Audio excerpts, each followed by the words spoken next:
Alright, let's begin by tapping the Settings button. Then in Settings, select Control Center. In here, tap Customize Controls. Scroll down and tap the green plus button next to Screen Recording to add it. You should now see it under Include. Next, let's open up the YouTube app, then find the video you'd like to record. Now pause your video where you'd like to start recording it.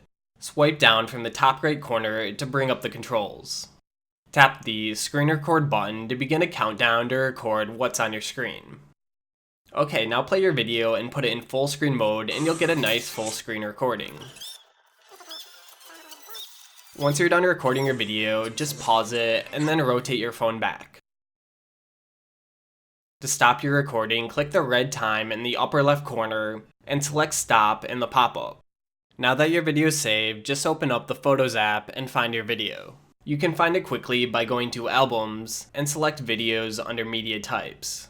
Okay, and the last video should be your screen recording of the YouTube video.